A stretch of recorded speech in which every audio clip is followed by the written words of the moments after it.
Thank you, David. It's an honour and a privilege to be here speaking at the Existentialist Society, that society which does not exist, which is present in its absence, like Pierre in Cyprus Cafe, perhaps.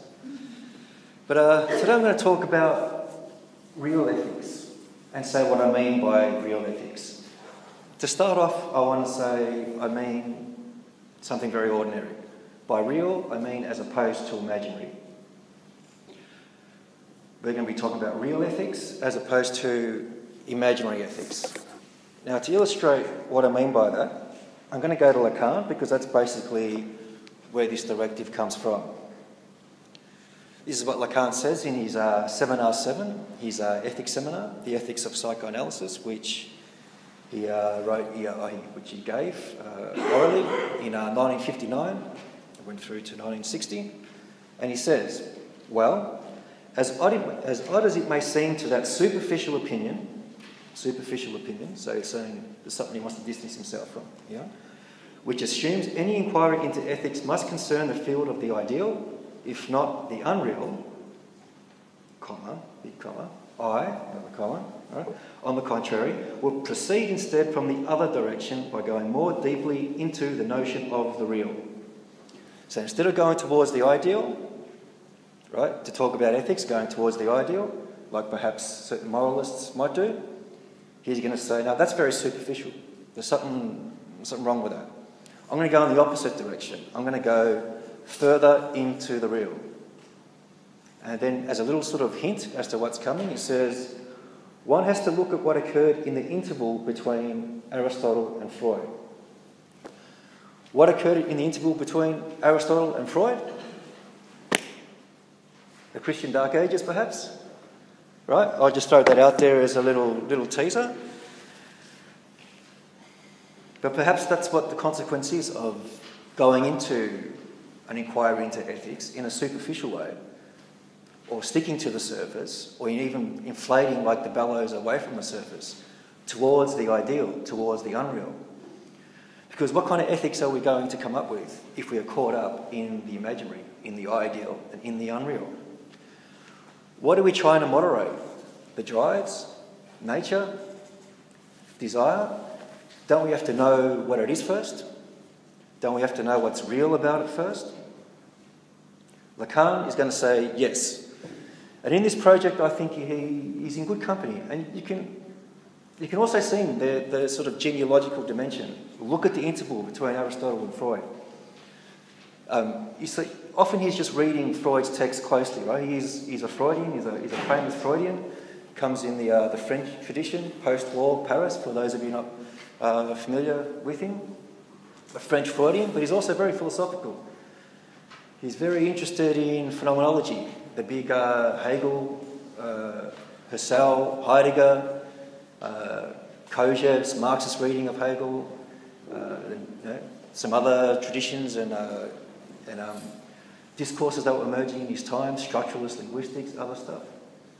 What you don't get a lot of in Lacan is Nietzsche, and so I guess in my position as a philosopher who was very interested in Lacan's project, because I started reading Freud and I thought, Freud's doing something very interesting here. He's extending, I think, what Nietzsche has uncovered in the sexual direction, in the direction of the sexual real, with some more details about mechanisms, about the nature of the drives, the sexual drives, from the oral to the anal and the genital phases in the child's psychosexual development, the kinds of taboos that are at the bottom of them, no pun intended. Okay, maybe just a little bit intended. And this is all part of the ethics of going further into the real. All right? We're going to learn what the real is first. Then we're going to come up with an ethics in response to it that is more appropriate, because we know precisely that which we're trying to moderate or respond to appropriately.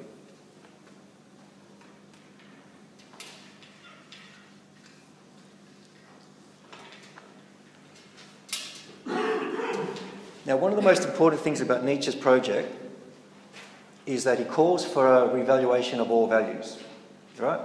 If you look at his final work, the Ecce Homo, the autobiography, he says, My project, what I call for, is a re-evaluation of all values. What's wrong with our values? What values is he talking about? He's talking about moral values, right? What's wrong with them? He thinks they've become denaturalised. He thinks they've turned us against nature. We've developed a culture that's against nature. Why did we do this? His answer, as he said in a letter to Overbeck, who I think was his theologian friend from Basel, it's all Plato's fault. Plato is the greatest misfortune of Europe. I love how expressive Nietzsche is. So when I start off this book by looking at Nietzsche's critique of Platonism, what I'm doing is setting the base from which Freud continues and then Lacan after him. Okay, what's wrong with Plato's project? He comes up with an idea of the good, which he thinks is not only turns us against nature, but is itself imaginary. It's an imaginary which he calls the most real. So he's already confused us, Nietzsche says. He's reversed us, not just in terms of our attitude towards nature and the drives and desire and instincts and our animality, but also epistemically. We can't tell the difference between fact and fiction anymore. The less real, the more value. This is Platonism.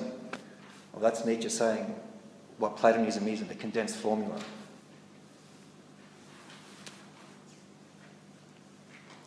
We fail to recognise how astonishing this is sometimes, Nietzsche says, this reversal of what's real and what's imaginary, because it was later taken up by Christianity. And we're all post-Christian in that sense in the West. And given that the West has spread its claws and tentacles everywhere, I could probably still say we're all post-Christian in that sense. So let's remember how astonishing it is, this reversal of real with imaginary, this development of a culture that's against nature, to the point of not even knowing what nature is anymore, to the point where Lacan in 1959 has to say, hey, if we're going to do an ethics, we've got to go into the real. Enough with this unreal, ideal sort of business. We've lost the point somewhere. What does Freud teach us? He teaches us about the catastrophes of neurosis, Lacan says in his Ethics on Art. Similar to what Nietzsche says in his Genealogy of Morals. What has the aesthetic ideal done? How many ways has it ruined health and taste? If I tried to enumerate them all, I'll never be done. I'm at least going to try and tell you what it means. All right? So let's do a little bit of genealogy to remember what it means.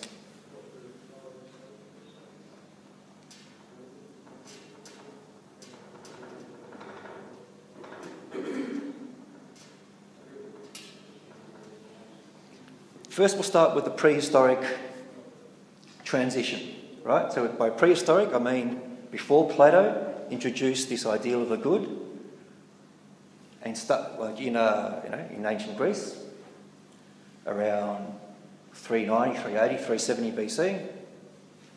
If you count Socrates, a little bit before.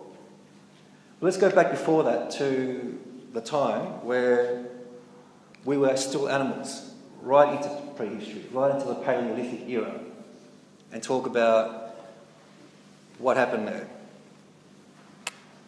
I'll use a little bit of Bataille here as well, because I think Bataille's his 1957 text, Eroticism, I think is a really good sort of place to understand some of what Lacan is responding to as well. Bataille was an associate of Lacan's in the post-war Paris. Lacan actually ended up marrying Bataille's first wife, ex-wife, and if I'm not mistaken, raising his daughter as his own. And what's Bataille say at the start? Look, we were animals, right? He's not denying Darwin or evolutionary biology or anything like that. He's very interested in anthropology, in particular the anthropology of Marcel Mauss.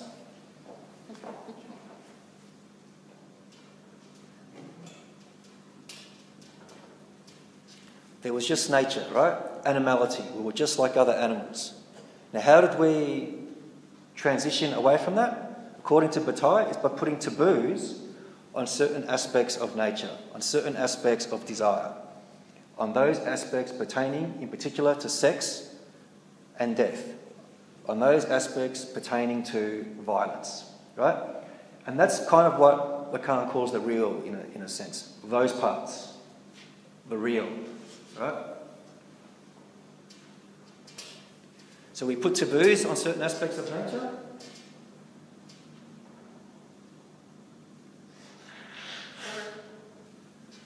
Why? To steady the ship, to create a steady state of consciousness so we can develop tools, so we can develop communities, so we can build better shelters, better homes, so we can raise the kids, so we can commune in ways where people aren't trying to, if you pardon my language, fucking fight each other every 5 seconds. All right? And this is what develops the symbolic order.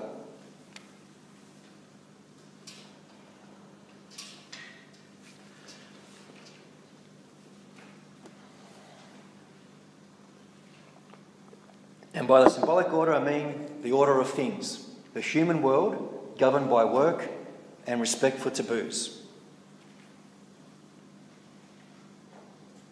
So what happens to these aspects of nature that we put taboos on? Do they just disappear? Are they happy just being, just trickling out and being, are these drives happy being only satisfied just a little bit while everyone's busy working? Is anybody any more satisfied with that today? Isn't that why society, civilization has its discontents, as Freud will say later? Well, back before Plato, this material that was the object of taboo would come back as part of the religious moment, the moment of the sacred.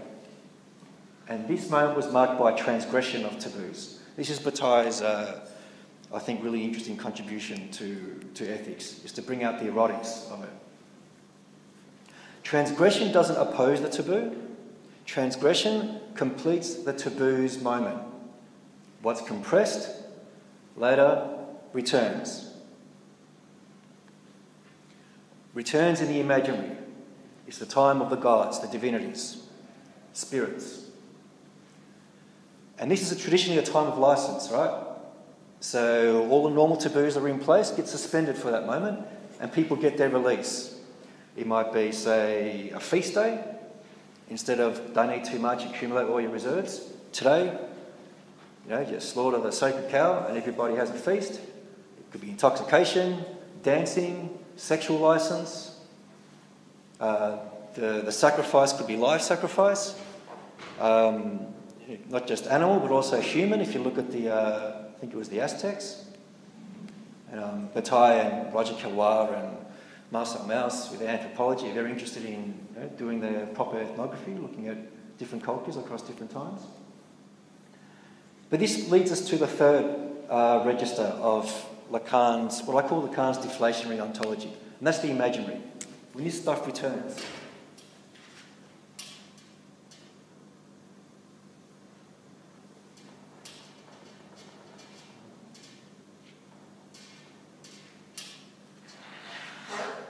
And there you have a theory of being, if you like.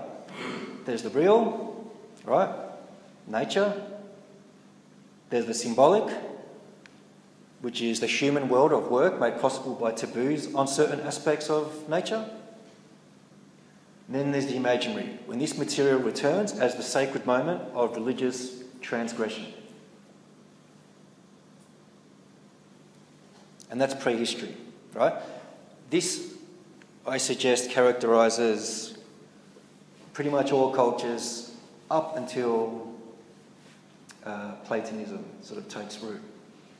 Oh, but you're going to get little minor variations and trends that differ as we go along. But fast forwarding a little bit to the classical age, what Lacan calls the fertile moment of Hellenism, when a lot of the great discoveries were being made. We have a particular way of celebrating this sacred moment of release, of transgression, and that's tragedy, Greek tragedy.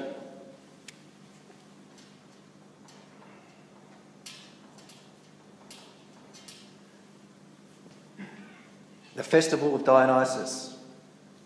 It's not merely a time of license anymore. That part is there, but it's also these amazing plays, right? And what Lacan does in his ethics seminar is give us a close reading of Sophocles' Antigone. Close reading, line by line, passage by passage, going through to the Greek, which I spent a lot of time covering and checking and trying to examine in my own thesis. Because in these moments of transgression, we have an ethics which allows that release, but doesn't just give us a release, a satisfaction of the drive, it also gives us a passage to knowledge of the drive. Why? It's because of the articulations involved by the poets, by these great poets. So, for instance, when Sophocles gives us his play Antigone, and Lacan has a look at this play and says, what do we have here? We have Creon versus Antigone, right? Creon identifies himself and his degree with the good. I have the good. I know what's best, the good of all, the common good. I am the sovereign good, pretty much. And Antigone, your brother shall not be buried. He should lay upon the ground, rotting in the open air, until dogs and vultures scatter his limbs everywhere.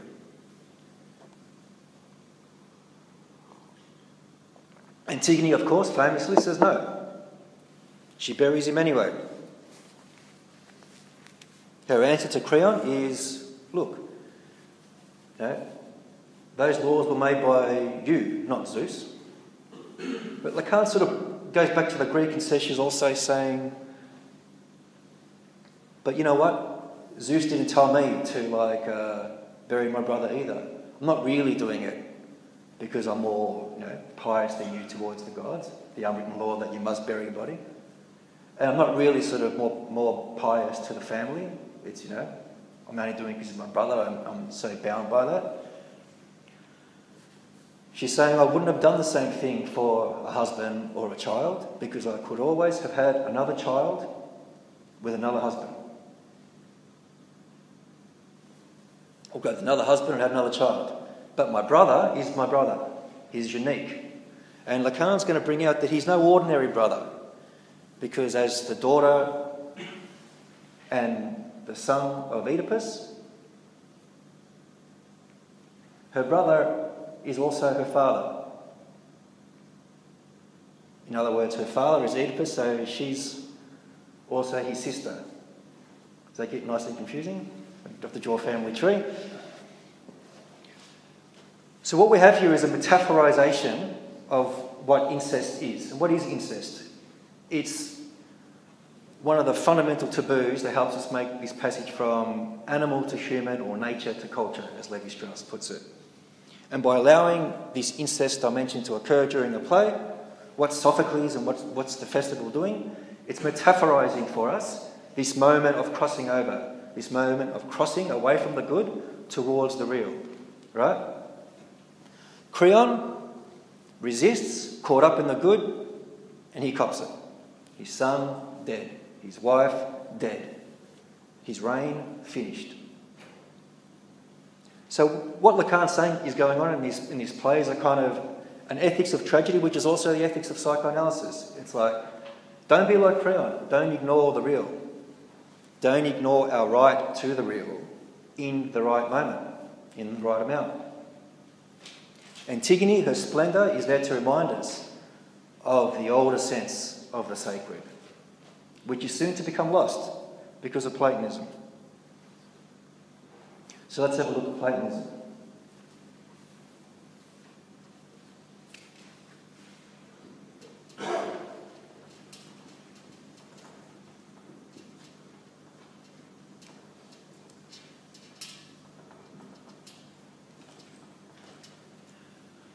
What we have with Platonism is the birth of this idea of the sovereign good, the one good, which of course is very popular amongst people who look back towards the Greeks from a Christian sort of lens.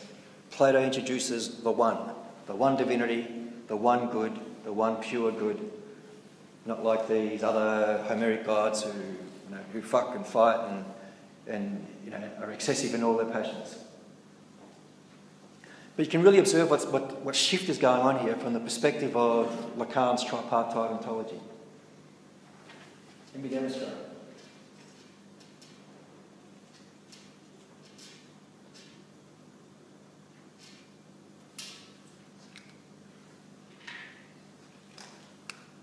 The good is up the top in the imaginary, right? It's a divine entity in Plato's schema. But he doesn't see it as this sort of something there to sanction the return of repressed desire in some kind of sacred erotic transgression. No, for him it's there to turn us away from desire and from the drives and from nature more definitively. So instead we've got a direction going from top to bottom, like this.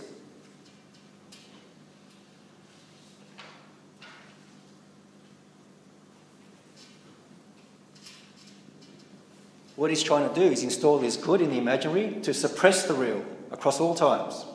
That's why he wants to ban the poets from his Republic. That's why he doesn't like tragedy. That's why Socrates doesn't get tragedy, as Lacan says as well. He goes, open up any text of Plato. You know, Nietzsche put his finger on it. Socrates and Plato, they don't get tragedy. They don't understand it. They're taking flight from the real. They think we can do away with the real at all times. They want the imaginary to just reinforce the symbolic at all times. Keep the taboos in there forever. Why? Because Athens and Sparta had this massive civil war. It destroyed the great golden epoch of Hellenism.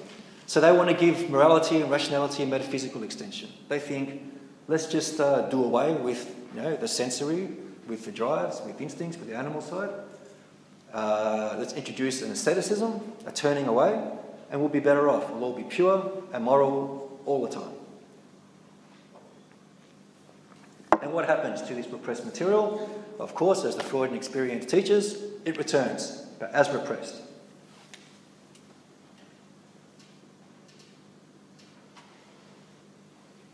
And when it returns, dammed up, perversified, if I can invent a new word, it starts reinforcing this push of the symbolic towards the real, and that's when it gets excessive. And that's when you start getting the catastrophes of neurosis, of people cutting too much, always trying to cut away the drives, cut away desire, cut away satisfaction, do away with sexuality, ban it, prohibit it, abolish it, anything else to do with moments of transgression, whether it's alcohol or sports or whatever.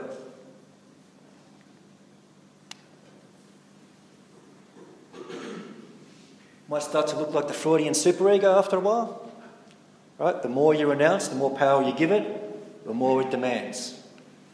Like when a right-wing government comes in and brings in austerity measures, you've got less money, you've got less resources.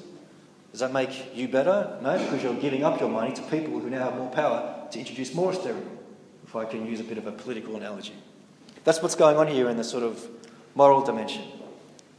Now, what's Lacan do here?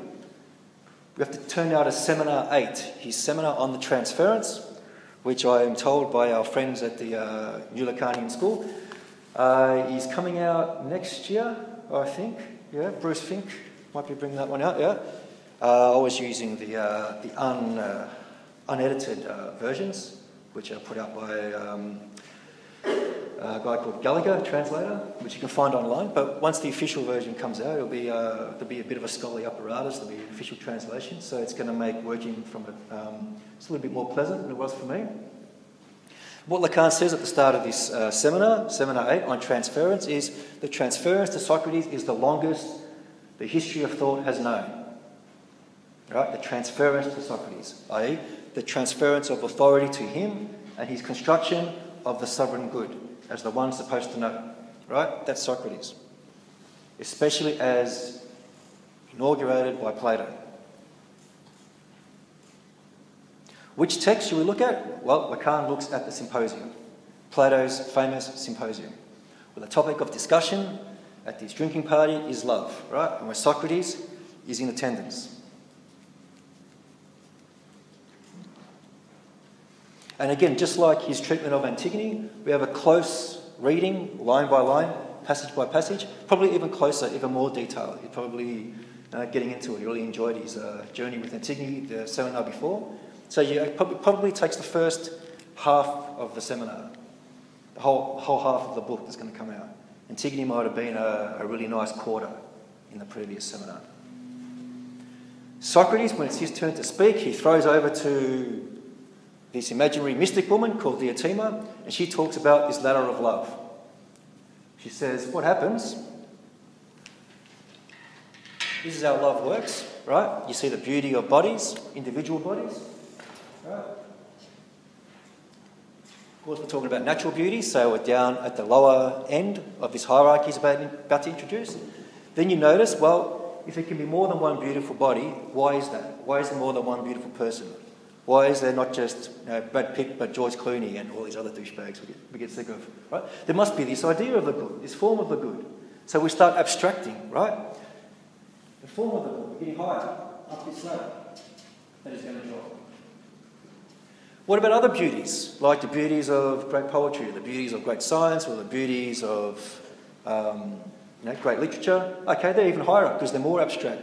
The further you get from the body, the higher you are towards the good, until at the very top you've got the good itself, or the beautiful itself, which is close to the good because not connected with anything fleshy or bodily or anything connected to mortal trash, I think is the standard translation. Right? Up the top.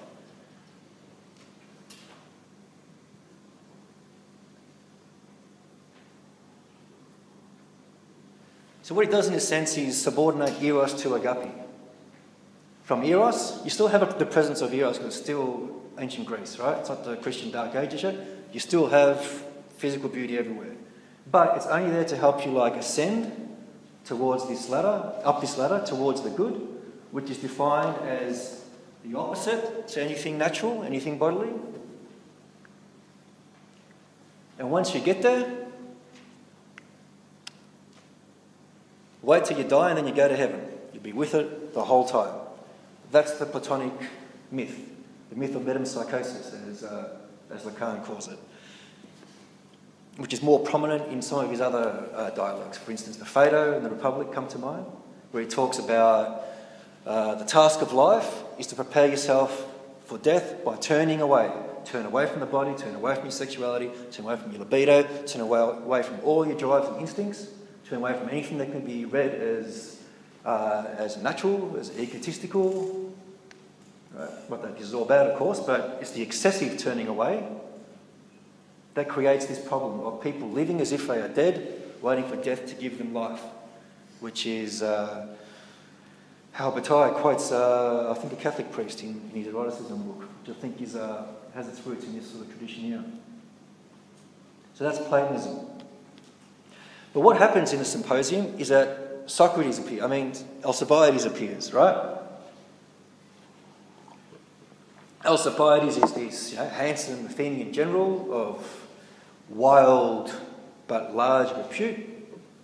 Lacan says you've got to imagine him like some kind of... imagine if James Dean was JFK, they were the one person. That's sort of not only a political powerhouse, but also has this sort of sex appeal or aura that has everyone in a buzz constantly. And he turns up.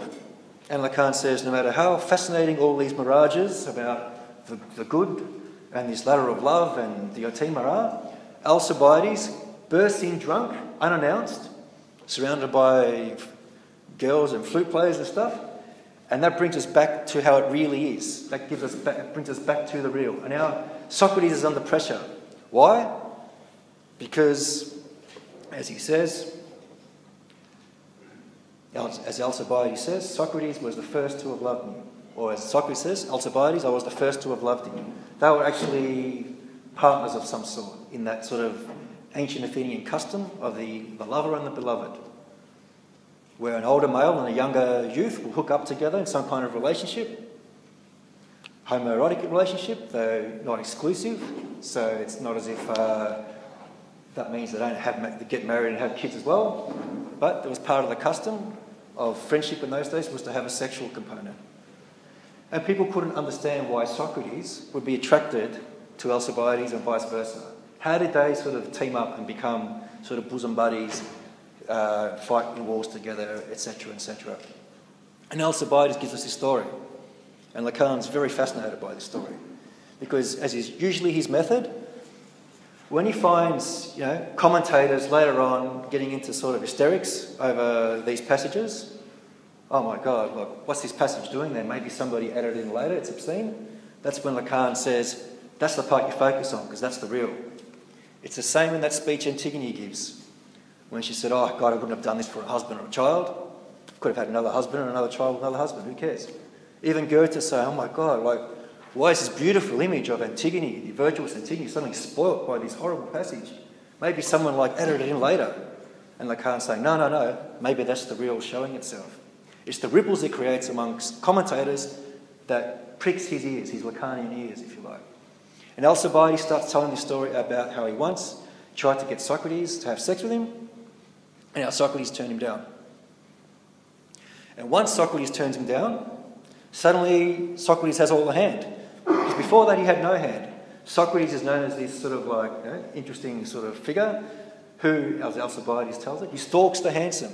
He's attracted to the most handsome, the most beautiful ones, as if he really loves beauty and physical beauty. And Alcibiades says, but actually he hates it. He hates it.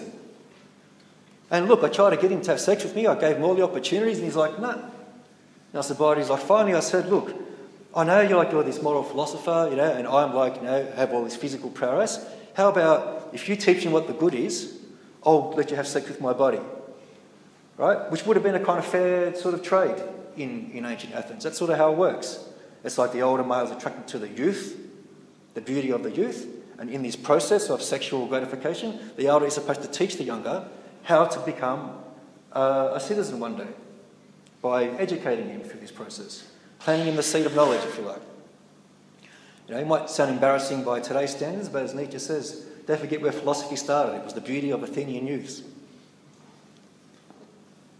But for Socrates, still not good enough. He says to Alcibiades, that's like trying to trade in brass for gold. As in, if I had this sovereign good, this moral good that I could teach you as a source of knowledge, it'd be worth way more than anything that you could offer by way of your body. So you see that sort of privileging of the top of the ladder over against the bottom.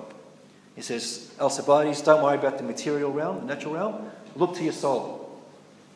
And it's not always a bad idea, right? If you've got somebody who's overly fixated on the physical, the material, the natural, of course you want to tell them, hey, have a think about it, look to your soul, question. Don't be a blind addict of this realm.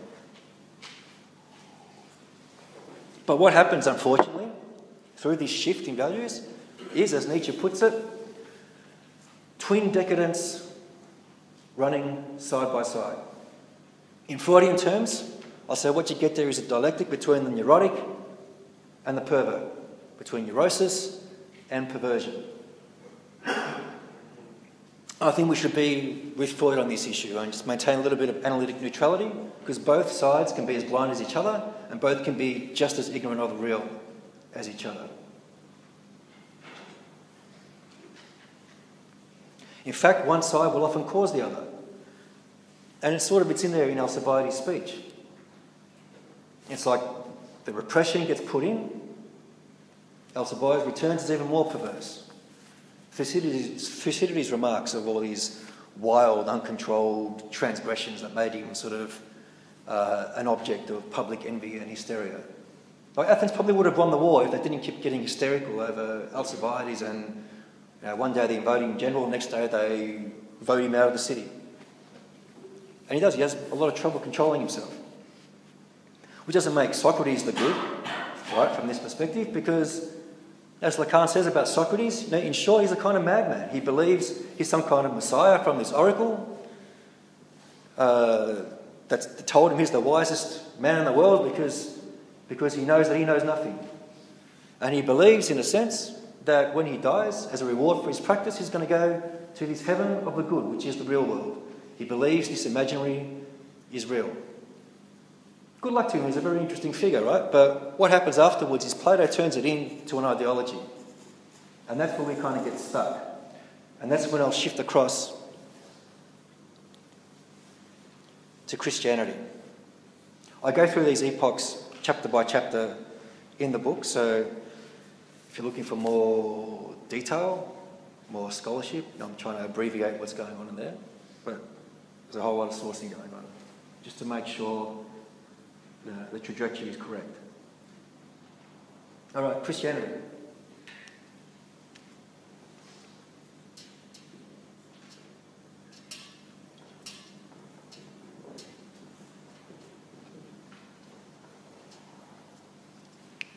The picture you get, in particular from Nietzsche, if you guys are familiar with the genealogy of morals and the Antichrist, is an exacerbation of the heretofore Platonism. Platonism with its slander of the senses, says Nietzsche, prepares the soil for Christianity.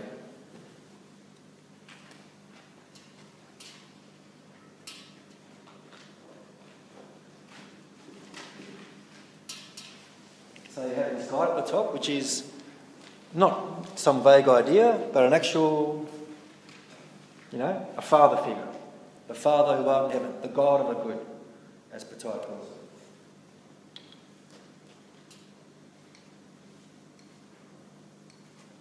And the repression gets deeper. So the real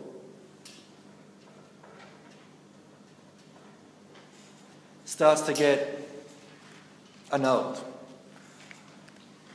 The symbolic is there to castrate us of nature in the Christian tradition. How did this happen? Nietzsche says, okay, it wasn't just Plato that prepared us for this wrong move where everything went awry, more awry, he'd say. But we've got to look at the history of Israel itself. And he says, the history of Israel can be characterised by 5 stages of denaturalisation. They turned further and further away from nature as things went more and more wrong for them. And you get a sort of sense of this in Freud's Moses and monotheism as well. Until they said, okay, the temple's been destroyed, we've been exiled. Do you know why? It's because once upon a time, we had a great kingdom, and that was a sin. We should be more moral, like more separated from nature, and the more denaturalised we are, right, the more Yahweh will one day reward us. And Nietzsche sees Jesus as the final consequence of this, who he infamously likens to a case of retarded puberty, which sounds like a throwaway line, but if you think about it from the Freudian psychosexual developmental perspective, it's probably not that far off.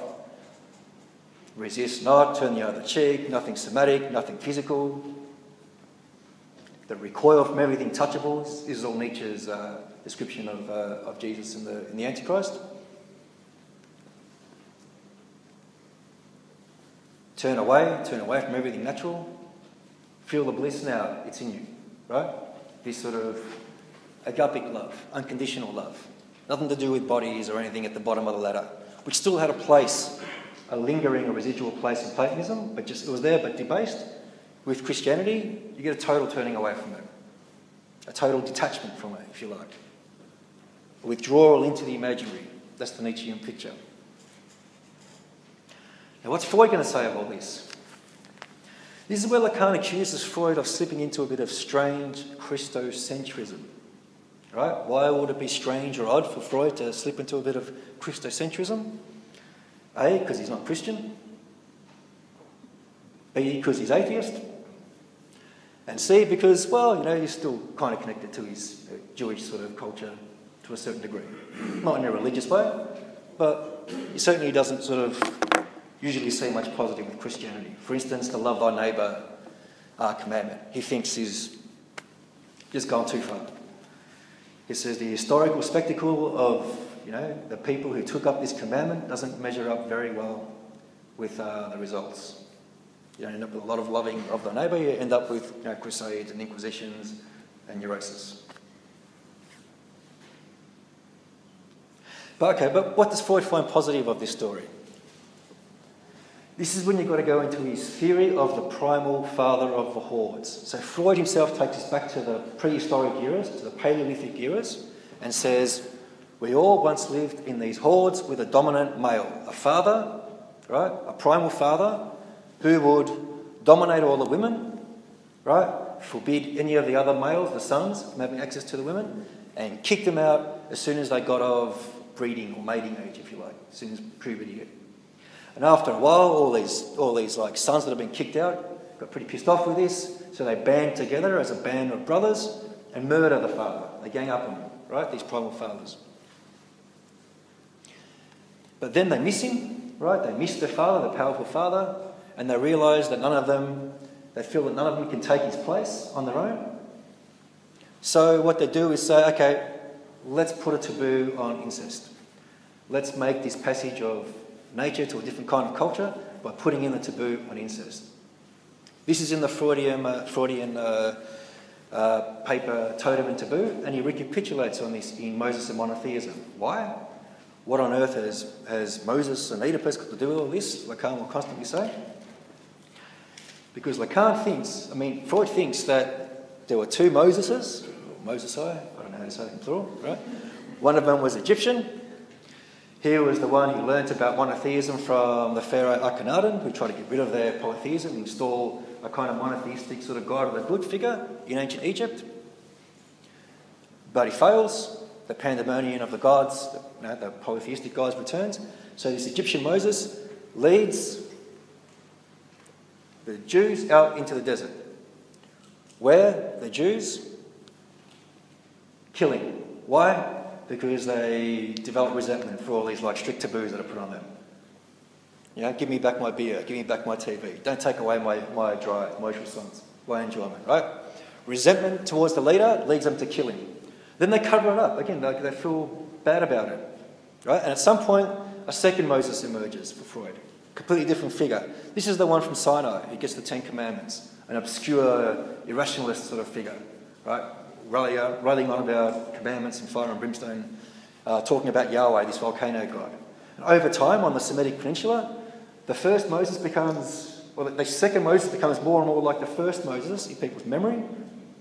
Just like this Yahweh volcano god becomes more and more like Akhenaten's original god in their imaginaries. And to get Judaism as we know it today.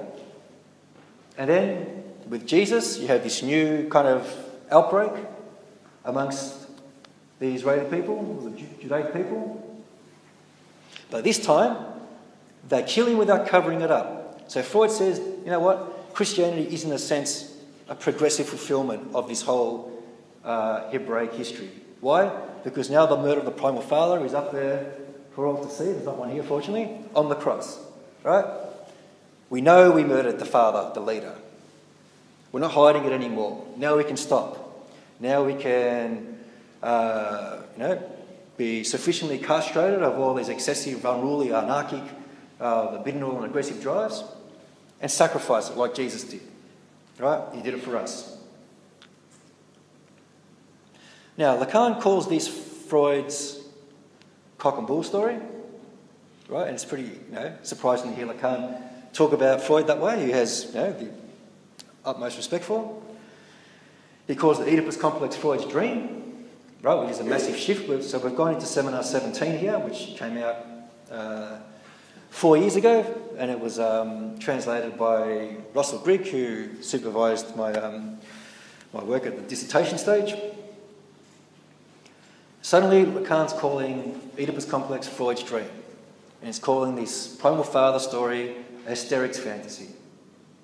Why? Because we today miss the father being able to provide this regulatory structuring of our drives. Instead, we can't control them, we suffer, we don't know how to handle our jouissance. We wish there was this primal father or some kind of god or some kind of Oedipus complex, right, that happened at the early days of development to just structure our drives in the normal, heterosexual, monogamous development.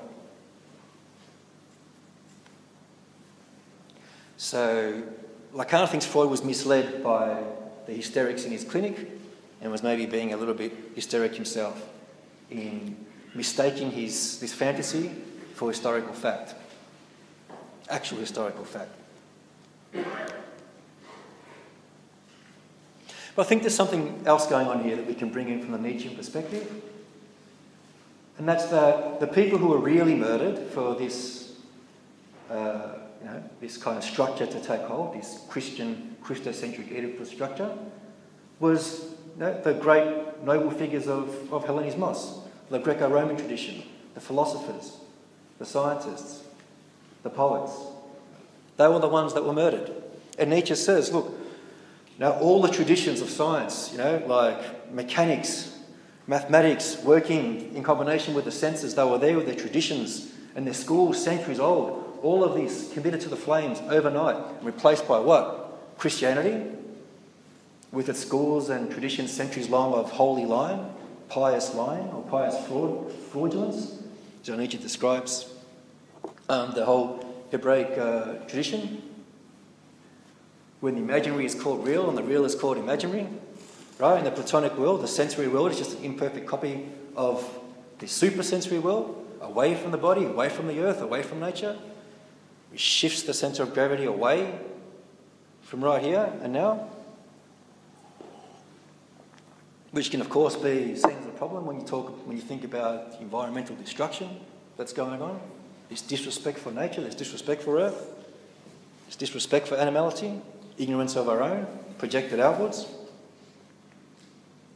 And this sort of like the Renaissance, okay, we're bringing it back. Destroyed, again, by Luther, Nietzsche says. Okay, the Enlightenment, okay, we're getting it back now, separation of church from state. Destroyed, again, Nietzsche says, by these Puritan secularizations of Christian values. We are, to use the Freudian term, repeating instead of remembering. We're repeating the murder of these primal figures, originary figures, to use a more Heideggerian term, right? Because, as some of Nietzsche's scholarship points out, like the Übermensch for Nietzsche is not some, great orangutan back in the prehistoric ages, as Freud thought. It's the Greek and Roman nobles. The source of the amazing primary texts we have, intellectual texts. So now we enter into the modern world, the world of modern science and capitalism. Epoch 4, the last one.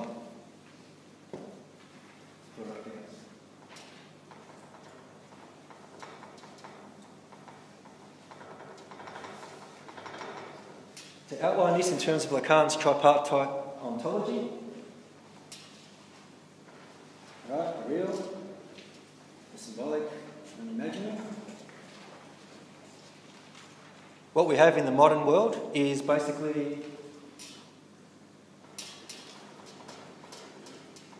no more imaginary. We've overthrown our religious sort of cathexis, if you like.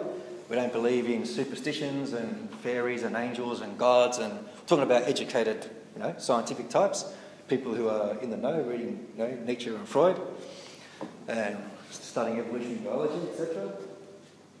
All right, generally, we don't believe in the imaginary. It's up to you. It's a private thing. If you want to be religious, you do it privately. It's not part of the state anymore, connected to politics.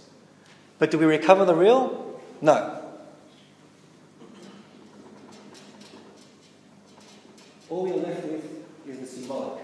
This is what Lacan calls the service of goods. We've gone from the idea of the good, Plato, God of the good, Christianity, the service of goods, today, where science is subordinated to the realm of production of goods and services. The service of goods. At some point, we were convinced by the master, or the master was convinced, to fund the sciences. And Lacan parodies this moment in Seminar 7, and he goes back to it again in Seminar 17. The science said to the master, "Now give us a little money, we'll put all these goods, all these contraptions and gadgets at your disposal. Think how much extra power you'll get from that." So you've got, our world today, consumerism, entertainment. But we still have trouble understanding the real. Like, we don't really get it in a tuned way. And these come up in a lot of the math things Lacan develops to describe his epoch. For example,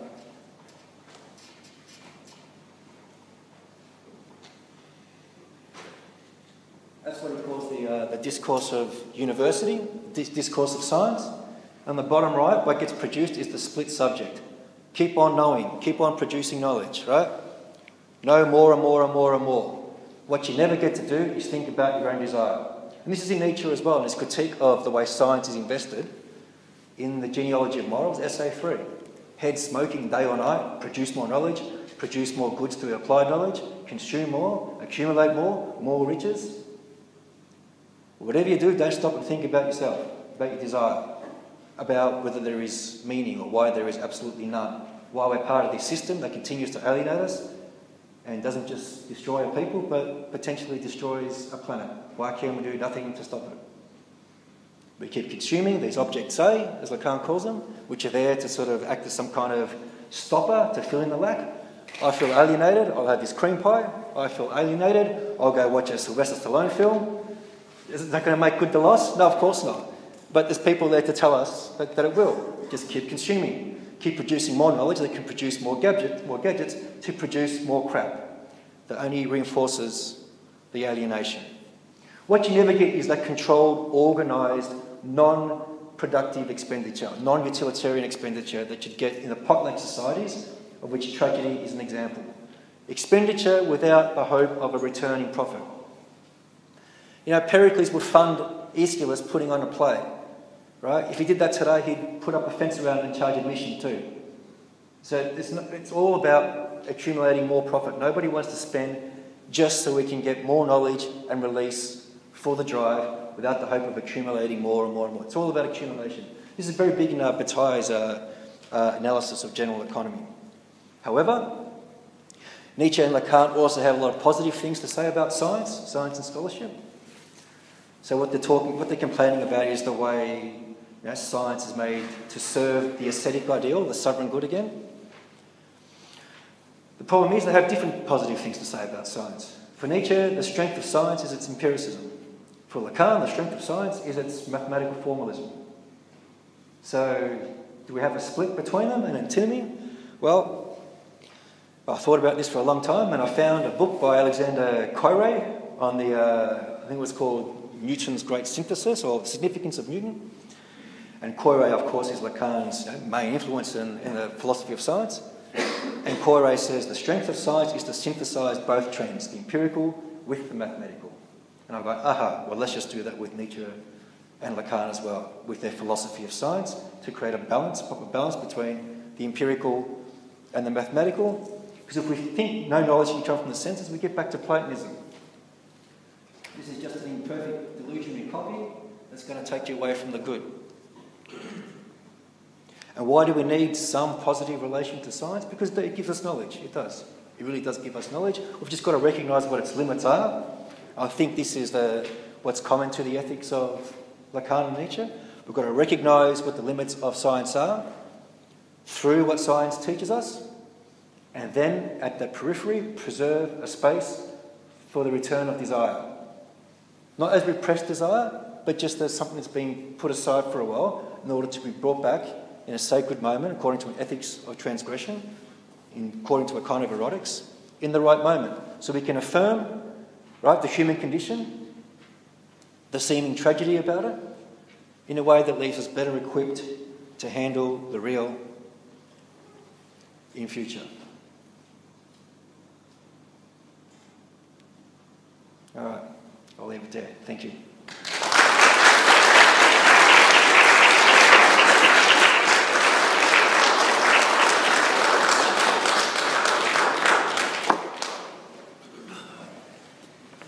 Before we throw the meeting open to questions and discussion with Tim Themi, I have a number of announcements. The first of which is that, as I mentioned before, the Existentialist Society doesn't have a formal membership. Therefore, we don't have a membership fee. So although our meetings are free, we'd nevertheless be grateful if you could spare $1 or $2 towards a donation to the Unitarian Church for allowing us atheists to have our meetings here. Well, you're not all atheists, of course. Some of us aren't. So if the begging bowls could be passed around, and you can afford a couple of dollars, But if you don't wish to contribute, well, thank you for coming anyway. We meet here on the first Tuesday of the month, so our next lecture will take place on Tuesday the 7th of October, and Dr. Mahmoud Adani from the Historical and Philosophical Studies Department at the University of Melbourne will be speaking on what has happened to the authentic being in philosophy. Mahmoud Adani addressed us previously, quite a number of years ago, a couple of times. In August 2005, he spoke on Albert Camus and Algeria. What did they learn from each other? And prior to that, in June 2003, he spoke on what did Nietzsche learn from Zarathustra. So he'll be speaking here on the 7th of October. If you didn't get a program, they're available on the table in the foyer. If our URL is, for our website's on the program, if you click onto the previous lectures section, you'll find that some of the lecturers have given their transcripts or their lecture notes or a website that you can look at for find some of their material. And I presume that Tim will do the same or whatever. I can give you my notes, and I'm also recording this hopefully with my new Object A iPhone. Sure, great, yes. Pardon me. Yes, so if you click on the previous lectures section, you'll find that there are transcripts and lecture notes, and often our lecturers have a website which they put some of their material up on, or have links on it to others. Look, I'd like to apologise for those of you who happen to come expecting the original scheduled speaker, who Vaughan Rapatahana, who unfortunately got posted to New Zealand, and so Tim stepped in, thankfully, for tonight's lecture. Now, also, if you're interested, the Freudian School of Melbourne, which is associated with the School of Lacanian Psychoanalysis, are having a conference this weekend, at least this Saturday, on the family complexes and complexities. If you Google them, you'll be able to get onto their website. Their website is www.fsom.org.au. The FSOM is Freudian School of Melbourne. It's a full-day conference. Pardon me. On the table in the foyer, you'll find there's a number of leaflets promoting other philosophical activities, etc. Courses, seminars, lectures, philosophy cafes, etc. You'll notice on the table, if you look, I'll draw your attention to a couple. The Philosophy Forum, the reason I'm mentioning them is they'll be right here on Sunday at 12:30, and Lev Lafayette will be speaking on the metaphysics of physicalism and idealism. And immediately following that here, at 2:30, that was Philosophy Forum was at 12:30, at 2:30 the Agnostics group, and their subject is Mastering Mortality, Life and Death from a Hitchensian Perspective. The speaker is Jonathan Meddings from the Ration Society, and their leaflet's on the table as well. And finally, I'll draw your attention to the Sea of Faith network. I'm addressing them on Zarathustra, and that will take place on Thursday, the 18th of September at the Carlton Library. Tea and coffee and Vickies are available in the kitchen following the end of our discussion. The toilets are around there if you haven't found them already.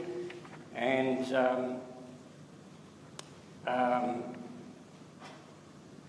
that's about all, other than to tell you that last month we were able to give the Unitarian Church a donation of $50 for the use of their premises.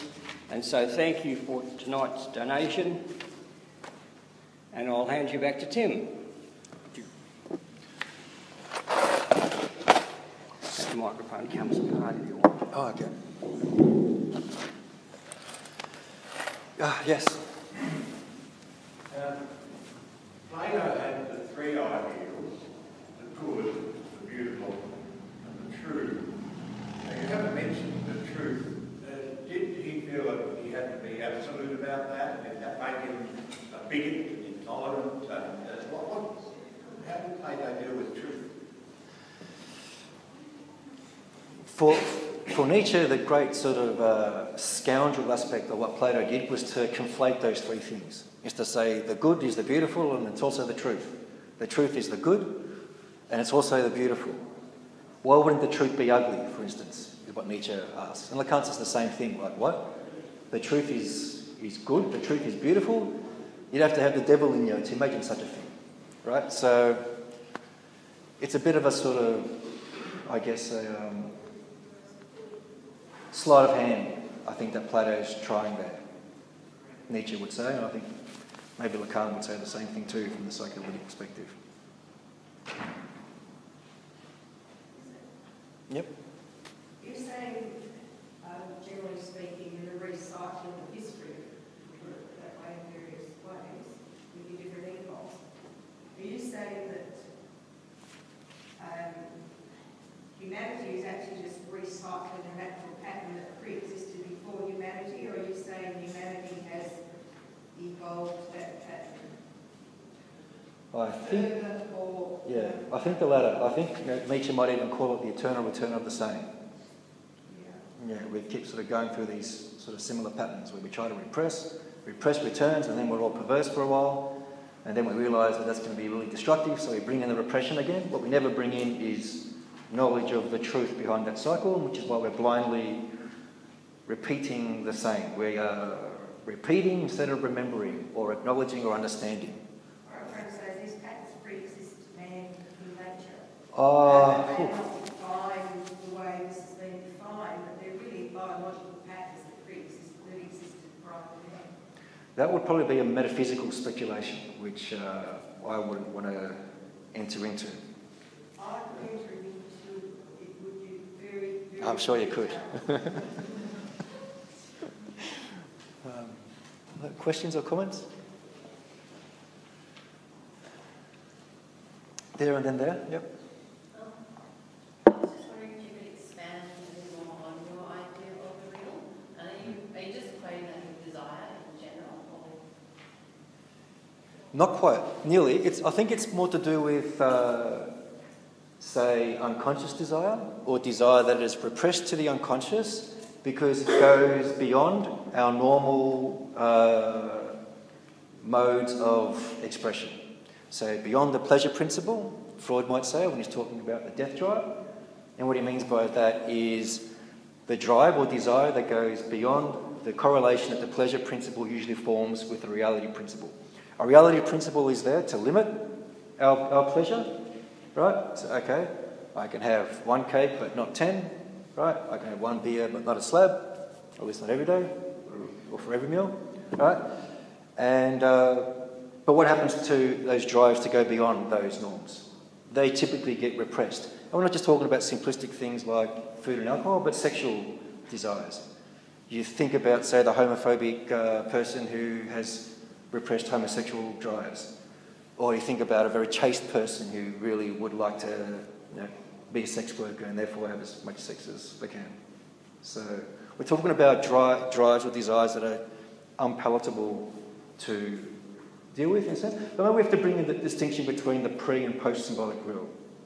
Because Freud mentions that when drives are repressed, they tend to dam up and take on more extreme forms. So they can look sort of more severe than they actually are.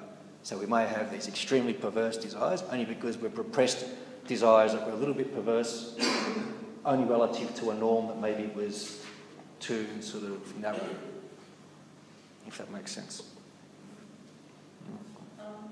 So if desire isn't like this singular monolithic force, but rather this like kind of infinite flow, like kind of that flows in motion directed towards like things that they're not satisfied or they're oppressed or whatever. Yeah. How can a systematic, if not like systematizing a normative ethical theory come to be, like for Nietzsche that is in the regulative principle of movement? So what's the regulative principle happening for your ethics? I think it's all about going back to this pre-Platonic notion of taboo and transgression. Like we put taboos on drives, but not to the point where we try to deny them, demonise them and falsify them. We're just setting them aside for a while. So we don't let them dam up and come back as Lucifer or anything like that. Just setting them aside for a while as not right now, not the right time and place. And when they come out, we do it in a way that allows us to have knowledge about them as we get some satisfaction of these drives as well. Which I think Greek tragedy as part of the Dionysian festival is probably a model for. So if you're interested in, if you get into Bataille, his theory of knowledge, his theory of religion and his eroticism text, you'll see, I think, a good example of how we can regulate the drives without falling prey to aggressive moralising, which is ends up being dishonest and disingenuous and excessively repressive, then causing excessive perversions. So it's kind of like an ethics of self-cultivation, would you say? More like an ethics of transgression, I'd call it. Yeah. Mm. Can I just add something Yep. to that? I think that Lacan in his psychoanalysis is also wanting to say there's something about psychoanalysis as a process that allows desire, unconscious desire, in a way that also is castrating at the same time as allowing for that desire. Yeah, absolutely. Yeah, actually, I was thinking I would have been good to mention that, in the discussion. So for Lacan, the psychoanalytic clinic is one of these artifices where we can stage transgressive desire, not necessarily act it out right there and then. In fact, you don't act it out there and then at all. What you do is become conscious of it. What one does become conscious of it, and signify it, articulate it in a better way. You can get access to it outside of psychoanalysis. In the way in which he posits the ethics of psychoanalysis, anyway. Yeah. I mean, you could argue it outside of ethics, but in his ethics, it's really only psychoanalysis that allows for the possibility of being in a position to follow the desires within you. What about that's like yeah. Well, the earlier Lacan. Yeah, because there's also great works of art and literature and James Joyce, for instance. Yeah. I think he changed his mind a bit. Yeah. I wanted to ask you if you thought about the kind of contemporary period, 21st century, and the debate that's going on now around science. And Which debate in particular? Well, I mean, if we just think about what's happening locally with the other government, and the culture around knowledge and search for knowledge and science. Yeah. If there's something that might be going on in the Nietzschean sense of the return of the Prehistoric, something, at the height of the 19th century when science was all that logical, and, part of modernity, and now in this postmodern, post-humanist period, that something else is starting to go on now with science. Like a return of the irrational, to use the E.R. Dodd's expression. Yeah, I guess if there's certain things they don't want us to know, the powers that be, for instance, the severity of destructive climate change. So science gets constrained into the prevailing ideology in a sort of new way. Science didn't give us this utopia of universal reason some may have been hoping for in the 19th century, or was competent people like that. But I guess it's always because it's being invested or subordinated to the service of goods or to the aesthetic ideal in some way. Yeah. So science is good as long as you are... I was talking actually to one scientist who said if you want to get funding for your project, and then you can show that it can lead to corporate profit, you'll get snapped up like this. They'll snap it up before you even finish signing it. So science is it's a double-edged sword. It just depends it just depends how it's being invested. But I think it's very important for us not to become anti-scientific or to become resentful against science. Just see it for what it is. It doesn't supplant psychoanalysis, the positive science, especially if they are subordinated to the service of goods and the powers that be. I had one over there as well. I want to know how you would define the object of design. You said before that you think science produces goods which can be surrogate for that design. But do you think that design that Lacan speaks of can ever be attained? Well, sometimes Lacan talks about it as, a Freudian thing is the mother's body. So, no, you'll never... Sorry? That's what the girl actually desire. And it's unattainable because it's a repressed fantasy. Essentially, it's not something that can ever be attained. Yeah, it'll never be... You think we can ever get away from that kind of unconscious thinking? So is there a mode of ethics or a mode of thinking in which that wouldn't ever arise? Or in which we would be seeking out things that are unattainable? Yeah, I think with more knowledge of the actual process would be less easy to be led astray, just dangle this carrot and that carrot. We'll know, that's just a cheap substitute for the phallus, or a cheap substitute for the mother's breast, or, for the strong father, or... So you feel like just understanding it pretty much just lets you... lets you desire what's... It just makes us a little bit more savvy as to how we may be being manipulated by people dangling these various carrots. There was one here too, and But I just say one of the positives of science, though, is it probably is even circular rather than linear, because we've got the advances in photography, David Attenborough's style for living science. We've got the photography of the Hubble telescope going out to the physical sciences, and the further we go into it, the more actual awesome and divine it becomes, as far as I'm concerned. You're not actually reducing it to materialistic objects at all. You're actually exploring almost the divinity of it, magnifying the awesomeness of it. Well, it's not strictly part of evolutionary biology to postulate what they might call spooky stuff or divine material, but of course we can appreciate... I've actually been watching some David Attenborough stuff recently, and it's amazing, Increasing probably the non-scientific aspect of science. Yeah, well, look, it is pretty amazing, but as soon as a scientist starts promoting intelligent design, back to some kind of Aristotelian sovereign good at the centre controlling everything, they usually get shown the door, or that's the paper that doesn't get published, and they get told to just keep it private. It's more, those sorts of projections are more to do with their desire than it is with their findings of the empirical world. And that's where things like tragedy and art... becoming available to the ordinary man in his own life and our science, so the ordinary man can now experience the esoteric that was available only to the privileged few originally. Yeah.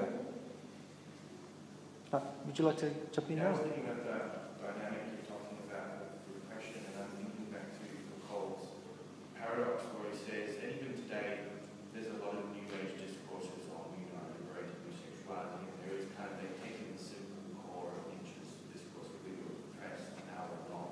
Now we have to rediscover all these sexual pleasure that we had before. Whereas Foucault says actually with biopolitics that the very act of having to list them and describe them is a form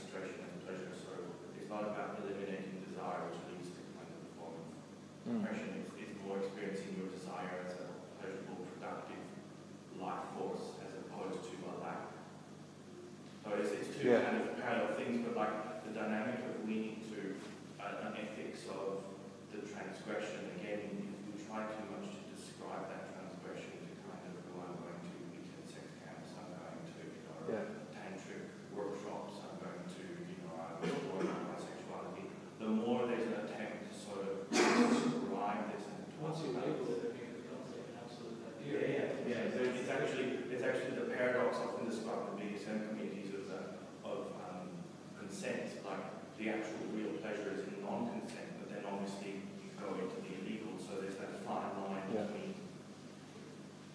So it's just practical sense of transgression. Yeah, that's a very interesting point. So I've done some reading of people like Foucault and Deleuze. Insofar as we overclassify desires, recover them unconsciously, and say, okay, and developing identities around them, it's almost like the Dionysian is being sort of resubordinated to some kind of Apollonian structure, and after a while turns into another sovereign good, which gives people no real satisfaction at all, because it becomes the demand to keep on enjoying, which I think a lot of contemporary Lacanians, like those Punkic and Zizek, sort of complain about as being one of the traps of capitalism and the service of goods. But how much actual knowledge of the truth behind that desire goes on? You probably need to have something psychoanalytic going on there. Yeah. And then it becomes an injunction to enjoy, which is a pleasurable ego.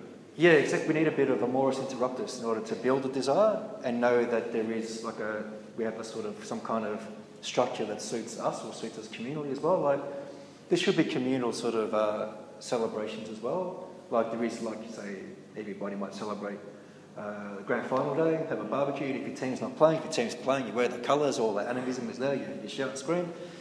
And Melbourne Cup Day, but that's really the problem with the modern world is it's only at the really superficial level we get any kind of communal celebration. No one's going to celebrate, sort of polis-wide, the great new poetic or tragic production, unless it's Beyonce or something like that. It's always dumbed down to the most superficial level, and you can sort of criticise some of the people who are just chasing pleasure and satisfaction and stuff. So, well, do they actually know what some of that means? Like, do they know why they like to whip or to be whipped or to have this or to have that?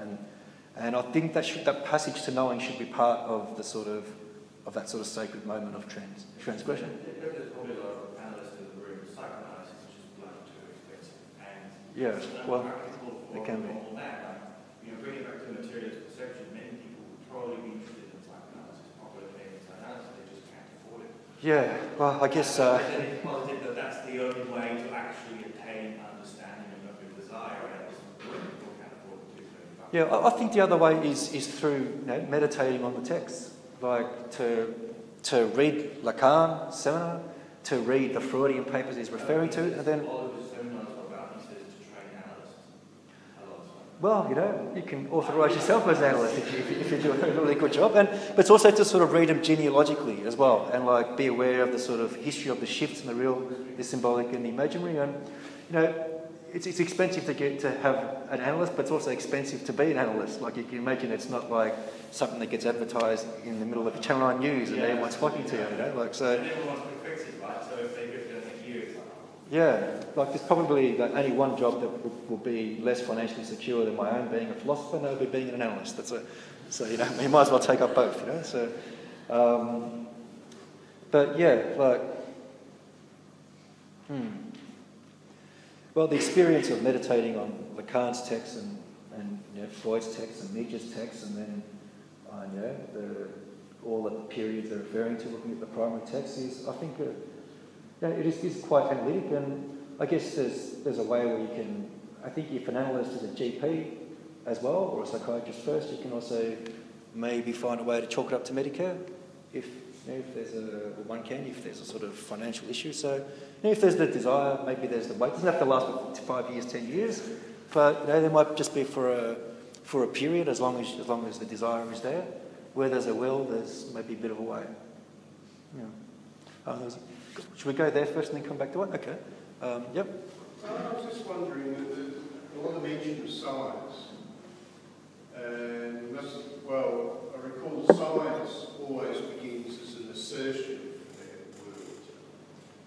But science has a polar opposite, and this is where a lot of things come in. Mysticism is the polar opposite of science. Science is the assertion upon the world. And mysticism goes the opposite path. It's receptive to the world. It's just interesting, there's a lot of mention of science here, but not of the polar opposite, mysticism.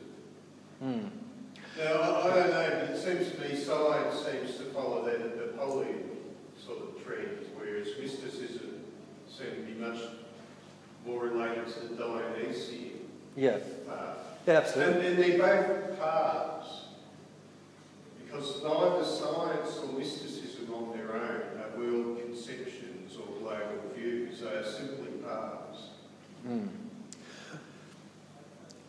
I think when I talk about the imaginary, or that sacred moment of transgression, or the return of repressed material or material that was made into an object of taboo, I'm talking about a kind of mysticism. The only thing, like something Dionysian, a recapitulation of the real. The only thing I would say about the imaginary is that, sure, we shouldn't fall prey to the modern trap of just thinking it's all symbolic. There's no imaginary, there's no real anymore. We should see the imaginary as the imaginary. Like, I think it's a great failure of the imagination to think that that we can't do without seeing the imaginary as real.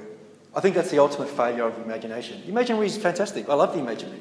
Yeah, but who says we have to see it as real? Why can't we see it as a post-symbolic return of a repressed real, but not real itself? Society is simply a figment of its own imagination. So we don't toss out imagination. Oh, we're not tossing it out, no. We're just respecting it. Society. He's not real. He's not real? Okay. Does anyone have any solipsism jokes? No, but I think it's very important to see the imaginary as the imaginary, to see it as a return of the repressed real. Like, you could sort of see, say, some kind of divine figure. You could have a dream, and it could be very powerful. It's like, oh my God, it was like I was visited by a God. Who says we have to believe it actually is a God? That's to confuse the imaginary with the real. Instead, do something a little bit psychoanalytic and interpret, okay, what kind of imaginary was it? How did this relate to my desire or to my position within the human condition? So the imaginary is still respected, but I think even more by being seen as the imaginary. As soon as we have to see it as real and start defending ourselves against science and rationality, I think it's a real failure of imagination. Imaginary is fine as the imaginary. Oh my God, who was that? Was that a piano? What was that? Some kind of divine intervention. Any more questions? That was the real, yeah. There's ghosts playing piano. Okay, yep. I just wanted to comment that for many religious streams that are contrary to our relevant to happen in our holding, that it will happen at any moment, imaginary is still very real. Yeah, for them it's very real, yeah. And it's a real problem because there's no way we can reason with them if something's going wrong with those projections. How can we reason somebody who's we're dealing possibly with a psychotic structure? And Freud thought I can't treat anybody with a psychotic structure because they won't believe anything I say. They're going to believe I'm part of some conspiracy to deny their God or something. But it's a good example of how the imaginary reifies and gets seen as real itself. And what it does is actually repress the real and often lead to a lot of disturbances. Yep. You see, I think you said that Freud was an atheist. Yep. That was I think he evolved into an atheist. I don't think he started this one, did he?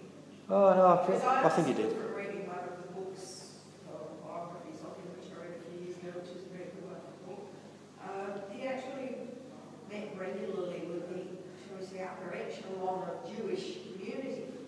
And I don't know whether you're trying to say that perhaps the whole upper echelon of Jewish community were non-believers also, and they reached the stage of evolution that they were beyond their own God. Look, I'm not a scholar of the Hebraic tradition. I don't think I've read the biography you're talking about, but from my understanding, he might have met with them, he might have enjoyed them up to a certain point, but he wasn't necessarily a believer himself. I think this was a religious collapse. No. If you look at his Future of an Illusion paper, it's his debate with the Protestant pastor Oscar Pfister, and he's up there with Dawkins, but better of course. But he's saying no, I'm not going to be swayed into any speculation. Reason and science give us knowledge, and beyond that, the most plausible explanation is we're projecting something from our own unconscious repressed material. It's being mistaken as if it's come from without. So if we see a demon in the corner of the room, so there's one, I can't remember what his name was, but the demonological neurosis paper, 19th century demonological neurosis, he's saying, look, we don't believe there are demons and devils anymore. We say that something from the unconscious repressed material is being projected in some kind of derivative form and taken as if it comes from without. And for Freud, in this case, he says, well, this demon is some kind of projection of that subject's relation to his father during his development. But what's interesting about Lacan in Seminar 17 is he said even, not in a necessarily religious way, but in a way almost Freud got sort of sucked in a way by all these sort of hysterical projections of this powerful father and started speculating about this primal father in history, which is not a religious myth. He thought it was an actual anthropological reality. It's more like, Lacan would say, a scientific conjecture that doesn't really turn out to be correct, according to evidence. Yeah, but it's not. He wasn't a superpower. He just, must have seemed like that because of all the control he had. Would be the Freudian position. Any other questions, or is everyone keen for tea and coffee and biscuits? Yeah, one down the front. You formed a very interesting exegesis of the Western tradition from Lacan, Nietzsche's critique of Platonism. But have you thought about what light some of the Eastern philosophical and religious traditions might cast on the Western view? Or is it because the Western tradition has stemmed from Greece's countries colonising the whole world? Is that why you sort of haven't brought into the thinking or the discussions of Buddhism and Confucianism?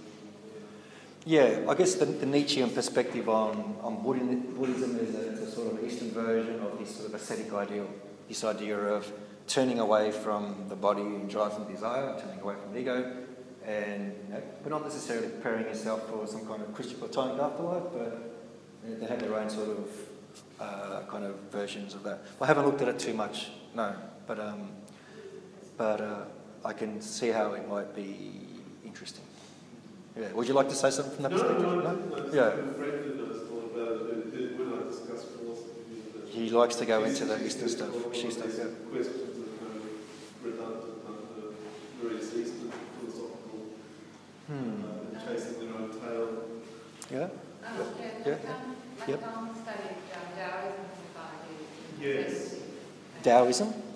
Yeah, right. And he was very close to a Chinese writer. And he was interested in the whole idea of the void, or the void meaning, in terms of where, in the same sort of spirit of desire emanating from lack, from the void, internal void. So there was an interest. Yeah. There's actually a great book called Lacan Transference by David Lloyd, which specifically addresses existentialism and Buddhist theory. Sorry? Did you say David Lloyd? David Lloyd. Yeah, because the Lloyd did a comparative on Western and Eastern traditions too. So he's a historian of philosophy. Philosopher is history. Taoism was actually meant to be the cooperation of man with nature to progress.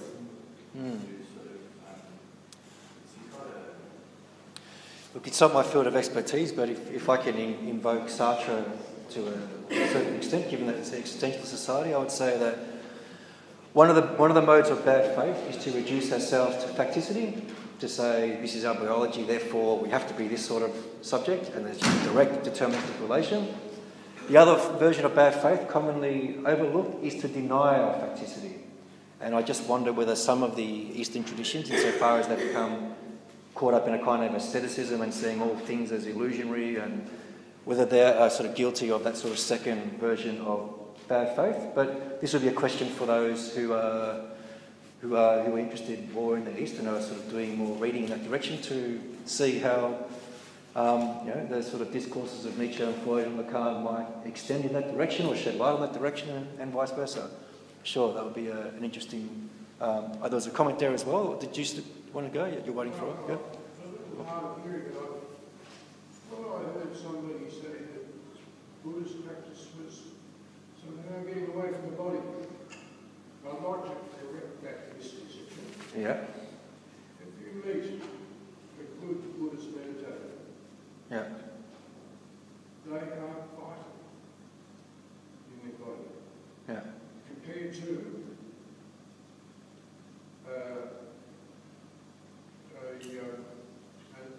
perhaps not an academic, but a person who just studies. Yeah. There are numerous examples of those. Yeah, I've heard comments like that before. As I have to sort of draw a limit to my level of knowledge of those traditions, but I just wonder if it's an imaginary body that is being adhered to there to a certain extent. Sorry? It's psychophysical. Psychophysical, yeah. I mean, our body is psychophysical. Yeah. If you read any of the Buddhist instruction manuals, start with the meditation. Starts with the body's part. I mean, this is where the West and Eastern understanding differs. Yeah, I guess Aristotle thought he was starting with nature as well. Yeah. But Lacan sort of says, well, look, that notion of nature is different to ours, right? Why? Because Aristotle believes there's a sovereign good stuck in the middle of nature, sending out its beams of divine sort of guidance through nature and through our bodies. So it's nature but imaginarised. Now, there may be traditions within the East, I'm sure, who were much more realist and on top of things than that, and there probably were traditions that weren't. I'm only relying, That's called Buddhism because the East includes Taoism, We'll have to bring someone in who's an expert on the Eastern traditions in upcoming months to extend these conversations further. The science, for instance, Buddhism is regarded as being quite empirical. Mm-hmm. It's science of mind. All those instruction manuals, if you like, are peer-reviewed. They're based on experience. Yeah. If you follow these instructions, you will achieve this state of mind for whatever that's worth. Mindfulness. Yeah. Mm-hmm. All right. Did you have a comment you wanted to make too? I'm thinking about how the sort of bad faith, bad conscience morality in Christianity often reasserts itself using sort of radical Marxism as well. I often use Nietzsche to deconstruct my friend's sort of very dire, ascetic Marxist views of I'm negating earthly pleasures because I'm waiting for this revolution, like a messianic revolution which will never happen. However, then when you start to think about what truly revolutionary ethics would be, which does not revolve around this higher concept of the good, then it's interesting to see what this conclusion leads to as a sort of alternative. Well, I know Spinoza has often mentioned as an alternative philosopher of immanence as opposed to the transcendent. Yeah. I think when you talk about the Puritan forms of left-wing praxis, Marxism, communism, socialism, this is what, for Nietzsche are the sort of secularised versions of Christocentric morality that's like, the God is dead but the throne is still warm, then a new idea is put up there, whether it's equality or denying earthly pleasures or whatever. I think it's Zizek and Badiou, between them, talk about three positions one can take in terms of left-wing praxis. One that is suspicious of pleasures, and therefore is a more Puritan form. One that sees pleasures as liberating, so it's a more liberal hedonistic form. And the other, which Zizek says is the third position, occupied by Badiou, and I think is a sensible position, is to see the real as before good and evil. It's how we respond to the real that should be judged, but the real itself should not be seen as a priori good or a priori evil. It's how we respond to the real and drive and desire that determine whether our actions can be judged as part of strong ethics, a good ethics, or a weak ethics, or bad ethics. This socialisation requires some form of concept of what is the common good to an extent. Yeah, we sort of need a common good that is open to the real, that goes further into the real, and so has sort of deeper roots, if you like. Yeah. So maybe like a good starting point for developing ethics would be to not consider any concept to be ideal or absolute. Yeah. Like there's no common good. Period. Or maybe yeah, it does. If there is a common good, it's not something we can put in a simple formula. Yeah. Yeah, it's going to be... pure and dear and water and forest are the common good. Well, yeah. Yeah? I was wondering, did Nietzsche ever explain the success rate of the Platonic Christian movement, though? I mean, He did. we've had 2,500 years of a very high success rate here. So obviously the Platonic Christian view is the winner. Yeah. It's shown that it is the stronger one, and Nietzsche is just simply a weak reactionary. Is this your reductio ad absurdum, or are you just being a devil's advocate, or do you actually hold that belief? Well, I think it's a relevant view, actually, that the Christian Platonic civilization was successful. Until we arrived at this moment, when, Nietzsche showed up. Shortly after Nietzsche, what do we get? Adolf Hitler and Joseph Stalin. Yeah, well, I think we've been too influenced by the Hallwaring with those sorts of conjectures. Yeah, look, Nietzsche's explanation of why this denaturalising asceticism survived, took off and won, is because it sort of excites fear and wonder. People are denying their drives, they're hallucinating, they're telling these marvellous stories, and people who have been through trauma, the trauma of a civil war, for instance, in ancient Greece, or the trauma of exile and war, just think, well, maybe we can just do away with nature forever. So for Nietzsche, it's because the real can be traumatic. Nature, as Plato says, can be violent. So we wish, as a wish fulfillment, that we can do away with it. And, it's very easy to let that fantasy win out. But I think if we look over collectively the history of civilization, when we think about the Dark Ages and the book burning and the burning at the stake, and we can say, well, that ideology won, but we didn't. That would be the Nietzschean position anyway. Should we leave it? Should we leave it? I was going to say leave it there, or do you want one more there? No, just on what you were saying, how much do you think the Platonic ideal has facilitated power? Oh, totally, yeah. He who controls the good controls the world. If you can say you're the good, then whoever resists you is evil. And this is the folly of Creon. He identifies himself with the good, and Lacan says, what does the good tell us? It tells us that it's there as an alibi when people want to disavow their own desire. I wasn't there, Your Honour. I was with the good. The good as alibi. All right, I'm going to leave it there. But I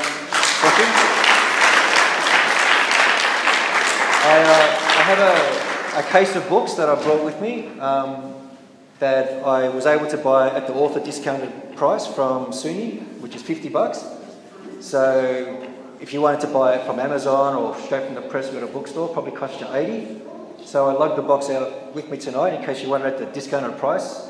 So I'm not making any profit on it, neither is the press. It's a state university press, it's not for profit. So if you're interested in picking up the book and going through passage by passage, page by page, looking at all the sources and the scholarship, please come and see me and we'll work something out. All right, thank you. No. No tick. I just want to have a look at it. Oh, yeah, go for it. Yeah. I'm not going to buy, but I'd want to see what it's called and cool. all that stuff. And